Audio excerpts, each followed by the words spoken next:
உலக அரசியலாட்டம் இப்போ ஒரு புது கட்டத்துக்கு வந்திருக்கு. ஒரு பக்கம் அமெரிக்கா, இன்னொரு பக்கம் சீனாவும் ரஷ்யாவும். இந்த பெரிய ஆட்டத்துல இந்தியா எங்க நிக்குது? இதுதான் இப்போதைய கேள்வி.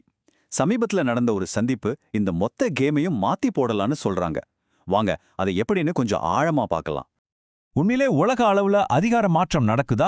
பல வருஷமா உலகத்தை தன் கைக்குள்ள வச்சிருந்த அமெரிக்காவோட பிடி இப்போ நழுவுதா? இந்த பெரிய கேள்விக்கு பதில் தேடணும்னா நாம ஒரே ஒரு விஷயத்த கூர்ந்து கவனிக்கணும். ஏன்னா அங்கிருந்து தான் இந்த மொத்த விவாதமே தொடங்குது.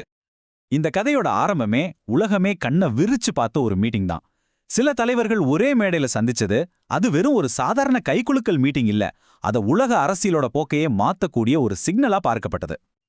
இந்த போட்டோவை பாருங்க. இந்திய பிரதமர் மோடி, சீன அதிபர் ஜி ஜின்பிங், ரஷ்ய அதிபர் புடின், 3 பேரும் ஒரே ஸ்டேஜ்ல. இது ஏதோ ஒரு ஃபார்மாலிட்டிக்கான மீட்டிங் கிடையாதுங்க. இது அமெரிக்காவுக்கும் மத்த மேற்கத்திய நாடுகளுக்கும் கொடுக்கப்பட்ட ஒரு மறைமுக ஆனா ரொம்பவே பவர்ஃபுல்லான மெசேஜ். இதுல சுவாரஸ்யமான விஷயம் என்னன்னா, இந்த மீட்டிங்கோட சின்ன சின்ன நுணுக்கங்கள் தான். ஒரு பக்கம் பாத்தீங்கன்னா மோடி சீனாவோட மிலிட்டரி பரேடை ஸ்கிப் பண்ணிட்டார். இது ஒரு மாதிரி தூரத்தை காட்டுற மாதிரி இருந்துச்சு.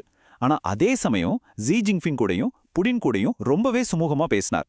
இது ஒருவேளை ஒரு புது கூட்டணி உருவாகுதோன்னு யோசிக்க வச்சது. அரசியல் நோக்கர்கள் என்ன சொல்றாங்கன்னா, இது இந்தியா, எஸ்சிஓ, பிரிக்ஸ் மாதிரியான அமைப்புகள் கூட இன்னும் நெருக்கமா போறதுக்கான ஒரு முக்கியமான ஸ்டெப். இப்படி ஒரு பெரிய மீட்டிங் நடந்தா சும்மா இருக்குமா? நிச்சயமா இல்ல. வாஷிங்டன்ல இருந்து ரியாக்ஷன் உடனே வந்துச்சு. அதுவும் ரொம்பவே கடுமையா.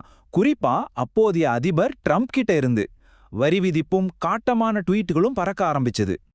ஒரு தலைப்பட்சமான பேரழிவு, இதுதான் ட்ரம்ப் சொன்ன வார்த்தை. அமெரிக்கா இந்தியா வர்த்தகத்துல அமெரிக்காவுக்கு தான் நஷ்டம்னு ஒரு ஃபீல் பண்ணாரு. இந்தியா இப்படி சீனா ரஷ்யா கூட நெருங்குனது அவரோட கோபத்தை இன்னும் அதிகமாக்கிடுச்சு. ஆனா கோபம் வெறும் வார்த்தையோட நிக்கல. 50% இது வெறும் நம்பர் இல்ல, இது ஒரு எக்கனாமிக் அட்டாக். இந்தியா செஞ்சதுக்கு பதிலடியா அமெரிக்கா இந்திய பொருட்கள் மேல மிக கடுமையான வரிகளை விதிச்சுது. இத பலரும் 2 நாடுகளுக்கும் நடுவுல ஒரு ட்ரேட் வார் தொடங்கின மாதிரி தான் பார்த்தாங்க. ட்ரேட் வார் மட்டும் இல்ல, வார்த்தை போரும் உச்சத்துக்கு போச்சு. இந்தியாவையும் ரஷ்யாவையும் செத்த பொருளாதாரம், அதாவது டெட் எக்கானமிஸ்னு ட்ரம்ப் சொன்னது 2 நாட்டு உறவுலையும் அதுவரைக்கும் இல்லாத அளவுக்கு ஒரு பெரிய விரிசலை உண்டாக்கிச்சு. அப்போ இந்தியாவோட உண்மையான நோக்கம் தான் என்ன?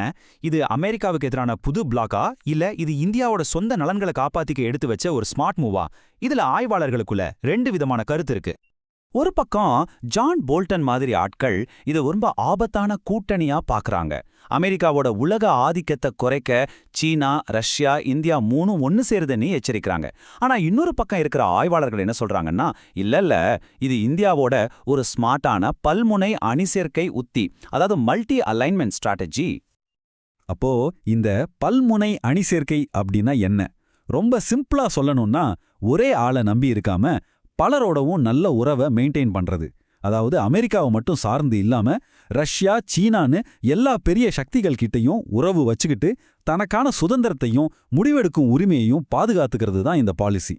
சரி, இந்த மீட்டிங், அதுக்கு வந்த ரியாக்ஷன், இந்த விவாதங்கள் எல்லாத்தையும் சேர்த்து பார்த்தா கடைசியா இதிலிருந்து நாம என்ன புரிஞ்சுக்கலாம்? இதுல இருக்கிற அடிநாதம் என்ன? இந்தியா சொல்ற மெசேஜ் ரொம்ப சிம்பிள், ஆனா ரொம்ப பவர்ஃபுல். எனக்கு வேற சாய்ஸஸ் இருக்கு. இது அமெரிக்காவுக்கு கொடுக்கப்பட்ட ஒரு நேரடியான செய்தி. நீங்க சொல்றதுக்கெல்லாம் நாங்க தலையாட்ட மாட்டோம், எங்க ஃபாரின் பாலிசியை நாங்க தான் முடிவு பண்ணுவோம் அப்படிங்கிறது தான் அதோட அர்த்தம். இதுலேருந்து நமக்கு கிடைக்கிற முக்கியமான 2 டேக்அவேஸ் இருக்கு. 1, அமெரிக்காவோட பிரஷருக்கெல்லாம் நாங்க அடிபணிய மாட்டோம்னு இந்தியா ரொம்ப தெளிவா சிக்னல் கொடுத்துருச்சு.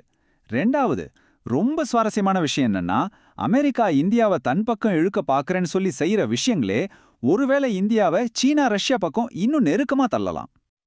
அப்போ கடைசியா ஒரு கேள்வியோட இதை முடிக்கலாம். அமெரிக்கா எந்த ஒரு விஷயத்த நடக்கக்கூடாதுன்னு பயந்து அதை தடுக்க முயற்சி பண்ணுச்சோ, அவங்களோட செயல்களே தற்செயலா அந்த விஷயத்துக்கு அடித்தளம் போட்டுடுச்சா? இதுதான் இன்னைக்கு உலக அரசியல்ல இருக்கிற $1 மில்லியன் கேள்வி.